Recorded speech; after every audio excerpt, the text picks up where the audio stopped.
بسم اللہ الرحمن الرحیم۔ السلام علیکم ورحمۃ اللہ وبرکاتہ۔ پیارے بچوں، امید ہے آپ سب خیریت سے ہوں گے، اور بچوں یقیناً آپ نے اس قرآن سیریز سے بہت کچھ سیکھا ہوگا۔ آپ نے قرآن کی باتیں دوسروں کو بھی بتانی ہیں۔ دعا ہے اللہ تعالیٰ آپ کے وقت میں، علم میں اور زندگی میں برکت عطا فرمائے، اور آپ کے دلوں میں اپنی محبت اور پہچان ہمیشہ کے لیے پیدا فرما دے، آمین۔ پیارے بچوں، آج ہم پارہ نمبر 30 سے قرآن کی تکمیل کریں گے۔ آپ سب کو قرآن کی تکمیل بہت بہت مبارک ہو۔ دعا ہے اللہ تعالیٰ ہم سب کی کوششیں اور محنت قبول فرمائے، آمین۔ بچوں آئیے آج ہم پارہ نمبر 30 سے اللہ تعالیٰ کی پہچان اور معرفت حاصل کریں گے۔ سورۃ الفجر کی آیت نمبر 21 سے 30 تک کا ترجمہ دیکھتے ہیں۔ قیامت کے دن زمین کو کوٹ کوٹ کر پھیلا دیا جائے گا، اور تمہارا رب اس حال میں آئے گا کہ فرشتے صف در صف قطار باندھ کر کھڑے ہوں گے، اور اس روز جہنم سامنے لائی جائے گی۔ اس دن انسان کو سمجھ آ جائے گی، مگر اس دن سمجھ آنے کا کیا فائدہ؟ اس دن انسان کہے گا، کاش میں نے اپنی زندگی میں کچھ آگے بھیجا ہوتا، یعنی نیک کام کیے ہوتے اور آخرت کی تیاری کی ہوتی۔ اس دن اللہ جو عذاب دے گا ویسا عذاب دینے والا کوئی نہیں، اور اللہ جیسے باندھے گا جکڑے گا ویسا پکڑنے والا اور کوئی نہیں۔ اے نفس مطمئن یعنی اطمینان پانے والی روح، اپنے رب کی طرف لوٹ جا۔ تو اپنے رب سے راضی اور تیرا رب تجھ سے راضی۔ اے مطمئن روح، شامل ہو جا نیک بندوں میں اور داخل ہو جا میری جنت میں۔ جی پیارے بچوں، ان آیات میں سب سے پہلے قیامت کا منظر دکھایا جا رہا ہے۔ اس دن زمین ریزہ ریزہ کر دی جائے گی۔ پہلا حساب اسی زمین پر ہوگا۔ واللہ عالم، جیسے دنیا کا ایک بڑا بادشاہ اپنے لشکر کے ساتھ دربار میں حاضر ہوتا ہے، اسی طرح اللہ تعالیٰ قطار باندھے فرشتوں کے لشکر کے ساتھ بڑی ہی شان اور رعب کے ساتھ اپنا جلوہ دکھائیں گے۔ اس زمین میں سے جہنم نکالی جائے گی اور سامنے لائی جائے گی۔ واللہ عالم۔ پیارے بچوں، حدیث میں ہے جہنم کی 70,000 لگامیں ہوں گی، اور ہر لگام پر 70,000 فرشتے ہوں گے۔ جی بچوں، یہ لگام کیا ہوتی ہے؟ پیارے بچوں، جیسے گھوڑے کو تھامنے کے لیے رسی ہوتی ہے، اسے لگام کہا جاتا ہے۔ آیت میں مزید بتایا جا رہا ہے کہ انسان کو اس دن سمجھ آ جائے گی، مگر اس دن سمجھ آنے کا کیا فائدہ؟ جی بچوں، آئیے پہلے اس کا مطلب سمجھ لیتے ہیں کہ اس دن سمجھ آنے کا کیا مطلب ہے۔ جی پیارے بچوں، جن لوگوں نے دنیا میں اسلام قبول نہیں کیا، یعنی جو مسلمان نہیں ہیں، یا وہ لوگ جو مسلمان تو ہیں لیکن انہیں دنیا کی رونقیں، کھیل کود اور بے شمار نعمتیں بہت اچھی لگتی ہیں، اپنا سارا وقت، ساری صلاحیتیں، اپنا مال اور اپنی ساری کوششیں دنیا کو حاصل کرنے میں لگا دیتے ہیں۔ نماز، روزہ، زکوٰۃ اور قرآن و حدیث کے لیے ان کے پاس کوئی وقت نہیں ہے، یعنی قرآن و حدیث کو سیکھنے کا اور دوسروں کو سکھانے کا ان کے پاس وقت نہیں ہے، اور نہ ہی شوق ہے۔ پیارے بچوں، وہ ایسا کیوں کرتے ہیں؟ جی بچوں، کیونکہ ان کو اللہ تعالیٰ کی پہچان ہی نہیں ہوئی ہوتی، اسی لیے ان کے دلوں میں اللہ کی محبت بھی نہیں ہوتی، بلکہ ان کے دلوں میں مال کی محبت زیادہ ہوتی ہے، اور وہ وہی کرتے ہیں جو ان کا دل کرتا ہے۔ پیارے بچوں، یاد رکھیے، ایک دل میں دو محبتیں نہیں رہ سکتی۔ اگر مال کی اور لوگوں کی محبت بہت زیادہ ہوگی تو اللہ کی محبت دل میں نہیں آ سکتی۔ مال کی اور لوگوں کی محبت دل سے نکلتی ہے تو اللہ کی محبت دل میں آتی ہے۔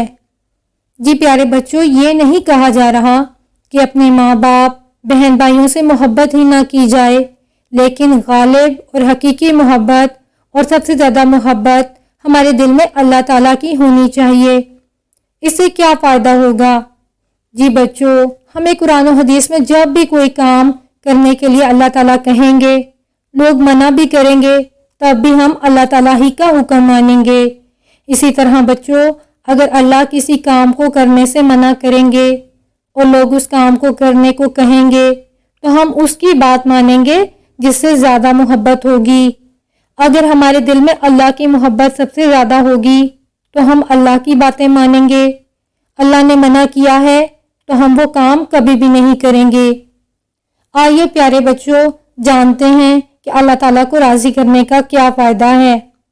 اللہ تعالیٰ سورۃ الفجر کی آیت نمبر 23، 24، 25 اور 26 میں فرماتے ہیں، جن لوگوں نے آخرت کی تیاری نہیں کی تھی، ایمان نہیں لائے تھے، اور دوسرے وہ لوگ جو ایمان تو لائے تھے، مسلمان تھے، مسلمان گھر میں پیدا ہوئے تھے لیکن غفلت میں رہے، اچھے عمل نہ کیے، دنیا میں کھوئے رہے۔ جی بچوں، قیامت کے دن ان کو حق نظر آ جائے گا اور وہ غفلت سے نکل آئیں گے۔ اللہ تعالیٰ کی ان کو دنیا میں تو پہچان نہیں ہوئی تھی لیکن اس دن ہو جائے گی۔ بچوں بہت ہی افسوس کی بات ہے، اس دن ان کا ایمان لانا، ان کا شرمندہ ہونا، ان کا رونا دھونا اور چیخنا چلانا کسی بھی کام نہیں آئے گا۔ آیت نمبر 24 میں بتایا جا رہا ہے، وہ دن کہیں گے کاش ہم نے دنیا میں قرآن و سنت کے مطابق کام کیے ہوتے اور کچھ آخرت کی تیاری کی ہوتی۔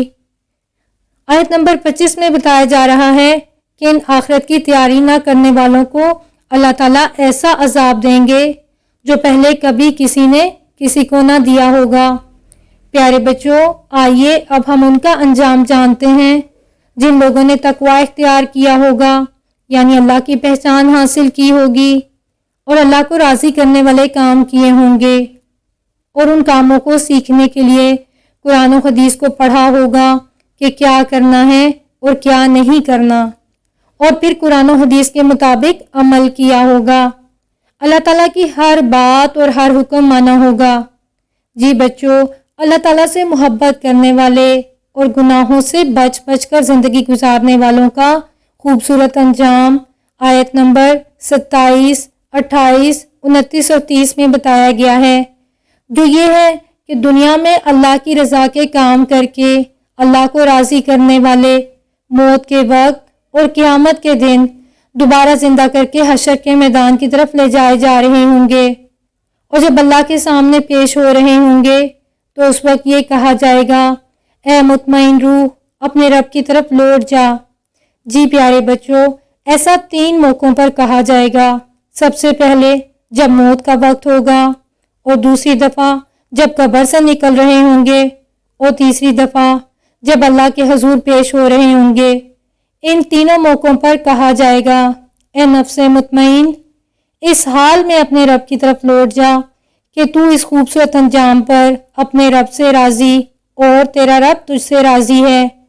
اے نفس مطمئنہ شامل ہو جا نیک بندوں میں اور داخل ہو جا میری جنت میں، کیونکہ تم نے دنیا میں میری پہچان حاصل کر لی تھی اور تیرے دل میں سب سے زیادہ میری محبت تھی۔ تم نے مجھے راضی کرنے والے کام قرآن و سنت کا علم سیکھ کر جان لیے تھے، تم خود بھی قرآن و سنت پر عمل کرتے تھے اور دوسروں کو بھی عمل کرنے کا کہتے تھے۔ جی پیارے بچوں، دل کی گہرائیوں سے دعا ہے کہ اللہ تعالیٰ ہم سب سے اپنی پسند کے کام کروا لے اور ہم سب سے راضی ہو جائے، آمین۔ پیارے بچوں آج کے لیے اتنا ہی کافی ہے، باقی تفسیر انشاءاللہ اگلی ویڈیو میں شامل ہوگی۔ اپنا اور اپنے گھر والوں کا بہت خیال رکھیے گا، ویڈیو کو لائک اور چینل کو سبسکرائب کرنا مت بھولیے گا۔ اگلی ویڈیو تک کے لیے اجازت، السلام علیکم ورحمۃ اللہ وبرکاتہ۔